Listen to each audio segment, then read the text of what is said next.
Disclaimer, ഞാൻ mental health പ്രൊഫഷണലോ medical രംഗമായിട്ട് പ്രവർത്തിക്കുന്ന ഒരാളോ അല്ല. ബട്ട് മെൻ്റൽ ഹെൽത്തുമായിട്ട് ബന്ധപ്പെട്ട് എനിക്ക് അറിയാവുന്ന കുറച്ച് കാര്യങ്ങൾ, പ്രാക്ടിക്കലായിട്ടുള്ള കുറച്ച് കാര്യങ്ങൾ, ജനറൽ ആയിട്ടുള്ള കുറച്ച് കാര്യങ്ങളാണ് ഞാൻ ഈ വീഡിയോ പറയാൻ പോകുന്നത്. സോ ഒരിക്കലും എന്നെ ഒരു എക്സ്പെർട്ടായിട്ട് പരിഗണിച്ച് ഇത് കാണരുത്. നിങ്ങൾ ആദ്യമായിട്ടാണ് ഇത് കാണുന്നതെന്നുണ്ടെങ്കിൽ ഈ പറയാൻ പോകുന്ന ഹാക്സ് നിങ്ങൾക്ക് പ്രാക്ടിക്കലായിട്ട് തോന്നുവാണെങ്കിൽ എടുക്കുക, ഇല്ലാന്നുണ്ടെങ്കിൽ കളയുക. ഓക്കെ, തമിഴ്നയിൽ കണ്ട പോലെ തന്നെ കുറച്ച് മെൻ്റൽ ഹെൽത്ത് ഹാക്സ് ഞാൻ പറഞ്ഞുതരാം. ഫസ്റ്റ് വൺ, മണി.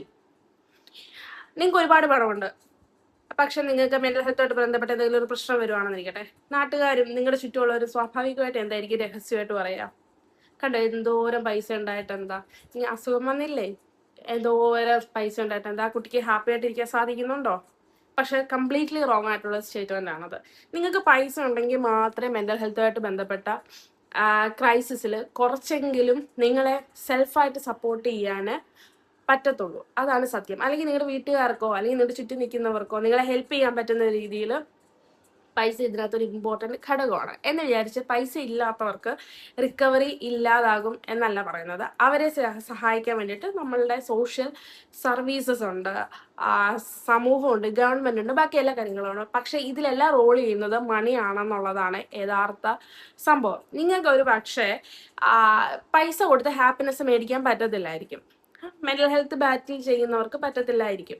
പക്ഷേ ഈ പൈസ കൊണ്ട് നിങ്ങൾക്ക് വേണമെങ്കിൽ ജിമ്മിൽ മെമ്പർഷിപ്പ് എടുക്കാം, നിങ്ങൾക്ക് നല്ലൊരു ഡോക്ടറിനെ കാണാം, നിങ്ങൾക്ക് നല്ലൊരു സൈക്കോളജിസ്റ്റിൻ്റെ സേവനം കിട്ടും, നിങ്ങൾക്ക് നല്ല ക്വയറ്റ് ആയിട്ടുള്ള, വേറെ ആരെയും ഡിപ്പെൻഡ് ചെയ്യേണ്ടാത്ത, വഴക്കിടേണ്ട സാഹചര്യം ഇല്ലാത്ത ഒരിടത്ത് നിങ്ങൾക്ക് സ്റ്റേ ചെയ്യാൻ പറ്റും. ഇങ്ങനെയുള്ള പല പല കാര്യങ്ങൾ പൈസ കൊണ്ട് പറ്റും. അതുകൊണ്ട് പൈസ മെൻ്റൽ ഹെൽത്തിൽ ഏറ്റവും ഇമ്പോർട്ടൻ്റ് ആയിട്ടുള്ള ഒരു ഫാക്ടർ തന്നെയാണ്. ആൾക്കാർ പറയുന്നത് കേട്ടിട്ട് മണി ഇമ്പോർട്ടൻ്റ് ആണ്, അങ്ങനെ അല്ലാന്ന് പറയുന്നവരെ കുറച്ച് അങ്ങോട്ട് നിർത്തുക, അത്രേ ഉള്ളൂ. ഈ മെൻ്റൽ ഹെൽത്തുമായിട്ട് ബന്ധപ്പെട്ട് പണം ഇമ്പോർട്ടൻ്റ് ആണ്. നമുക്ക് സാധ്യമായിട്ടുള്ള എല്ലാ റിസോഴ്സസും നമ്മൾ ഉപയോഗിക്കുക എന്നുള്ളതാണ്. ഫസ്റ്റ് വൺ, നമുക്കൊരു സർവൻറ്റിനെ ആവശ്യമാണെങ്കിലോ, നമുക്കൊരു മെയ്ഡിനെ ആവശ്യമാണെങ്കിലോ, നമ്മുടെ കുട്ടികളെ നോക്കാൻ ഒരു നാനിയെ ആവശ്യമാണെങ്കിലോ, നമുക്ക് പാത്രം കഴുകാൻ പറ്റത്തില്ല, ഡിഷ് വാഷർ, തുണി കഴുകാൻ പറ്റത്തില്ല, വാഷിംഗ് മെഷീൻ, അങ്ങനെ മെൻ്റൽ ഹെൽത്ത് ക്രൈസിസിലൂടെ നിങ്ങൾ കടന്നു പോകുന്ന ഒരു പ്രശ്നമാണെന്ന് സ്വയം ബോധ്യപ്പെടുത്തുകയും വീട്ടുകാരെ ബോധ്യപ്പെടുത്തുകയും ചെയ്തതിന് ശേഷം നിങ്ങൾക്ക് യൂസ് ചെയ്യാൻ പറ്റുന്ന എല്ലാം, നിങ്ങളുടെ ജീവിതവും നിങ്ങളുടെ മെൻ്റൽ ഹെൽത്തും ഈസി ആക്കാൻ പറ്റുന്ന എല്ലാ റിസോഴ്സസും ഉപയോഗിക്കുക. അതൊരു മികച്ച സൈക്കോട്രിസ്റ്റ് ആവട്ടെ, സൈക്കോളജിസ്റ്റ് ആവട്ടെ, എന്താണെങ്കിലും ഉപയോഗിക്കുക, മാക്സിമം ഉപയോഗിക്കുക, കുറ്റബോധമില്ലാതെ തന്നെ ഉപയോഗിക്കുക. മനസ്സിലായോ? അതാണ് രണ്ടാമത്തെ ഹാക്ക്.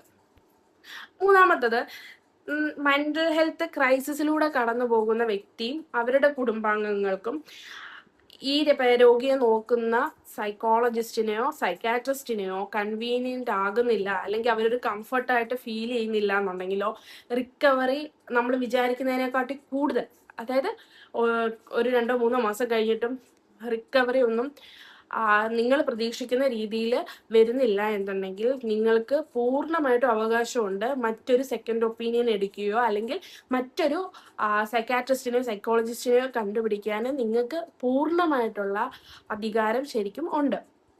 അത് കാരണം നമുക്ക് നമ്മളുടെ ഡോക്ടറിനെ കാണുമ്പോഴോ അല്ലെങ്കിൽ സൈക്കോളജിസ്റ്റിനെ കാണുമ്പോഴോ നമുക്ക് കംഫർട്ട് സോൺ ആയിട്ടായിരിക്കണം തോന്നുന്നത്, ഫിയർ ആയിട്ടായിരിക്കരുത്. അത്തരത്തിൽ ഏതെങ്കിലും ഒരു മുൻവിധി വെച്ചുകൊണ്ട് നമ്മളെ പരിശോധിക്കുന്ന അല്ലെങ്കിൽ നമ്മളെ ട്രീറ്റ് ചെയ്യുന്ന ഒരിടത്തു നിന്നും നമ്മൾ നമ്മളുടെ പൈസയോ അല്ലെങ്കിൽ ഗവൺമെൻറ്റിലോ എവിടെ ആണെങ്കിലും മാറി വേറൊരിടത്ത് പോകാനുള്ള മനസ്സ് നമുക്കുണ്ടായിരിക്കണം. അത് നമ്മളുടെ അവകാശവും കൂടിയാണ്. അതിനകത്ത് നമ്മൾ വിട്ടുവീഴ്ച കാണിക്കുകയത്, കാരണം നമ്മൾ ഓവറായിട്ട് നമുക്ക് പരിചയമില്ലാത്തൊരു സ്ട്രേഞ്ചർ, അതൊരു പ്രൊഫഷണൽ ആയിക്കോട്ടെ, അനാവശ്യമായിട്ട് ട്രസ്റ്റ് ചെയ്യാൻ പോകരുത്.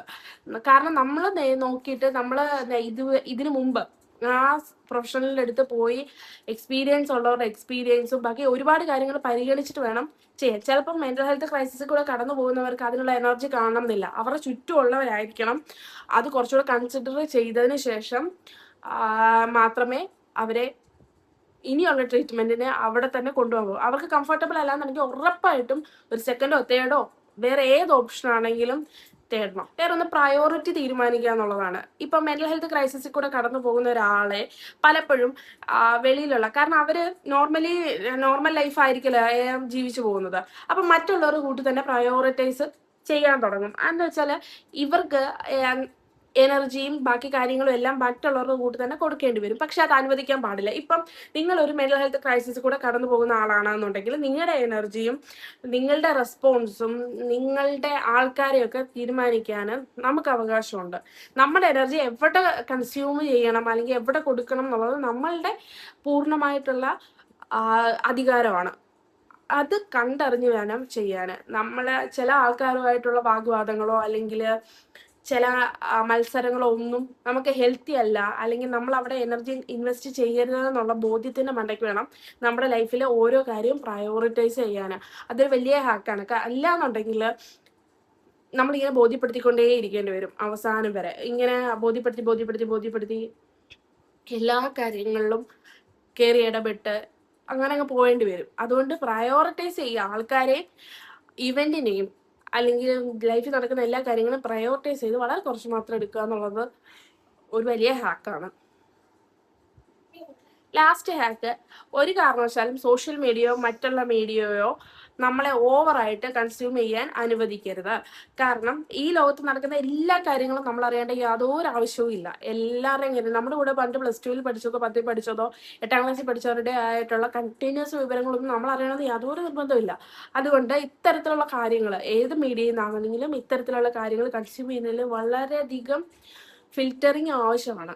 അത് എല്ലാവർക്കും ആവശ്യമാണ്. പക്ഷെ മെന്റൽ ഹെൽത്ത് ക്രൈസിസ് കൂടെ പോകുന്നവരൊക്കെ ഇമ്പോർട്ടൻ്റ് ആണ്. കാരണം ഏതാണ് ട്രിഗർ ചെയ്യാമെന്ന് നമുക്ക് പറയാൻ പറ്റില്ല. സോ വളരെ കാമായിട്ട് നമ്മളുടെ ഫീഡ് നിലനിർത്തിക്കൊണ്ട് പോവുക എന്ന് പറയുന്നത് വളരെ ഇമ്പോർട്ടൻ്റ് ആണ്. കാരണം മെന്റൽ ഹെൽത്ത് ക്രൈസിസും സോഷ്യൽ മീഡിയ ആയിട്ടുള്ള കണക്ഷൻ വന്നിട്ട് ഒരുപാട് നാളൊന്നും ആയില്ല. ഇപ്പോൾ എനിക്ക് തോന്നുന്നൊരു 10-20 വർഷത്തെ സ്റ്റഡി നടക്കുന്നതേ ഉള്ളൂ. സോ നമ്മൾ തന്നെ നമ്മളെ സേഫ് ആക്കി വെക്കുക എന്നുള്ളതേ പറയാൻ പറ്റുള്ളൂ. അനാവശ്യമായിട്ടുള്ള ഡേറ്റാസ് കൊടുത്തിട്ട് ബ്രെയിൻ ഫോഗ് ഉണ്ടാക്കി അത് നമ്മൾ തന്നെ ചെയ്യുന്നൊരു മോശപ്പെട്ട കാര്യമാണ്. അത് തിരുത്തുക എന്നുള്ളതാണ്. ഈ ഹാക്സ് ഇത്രയും നിങ്ങൾക്ക് റിലേറ്റ് ചെയ്യാൻ പറ്റുന്നുണ്ടെങ്കിൽ കമൻറ്റ് ബിലോ. ഓക്കെ.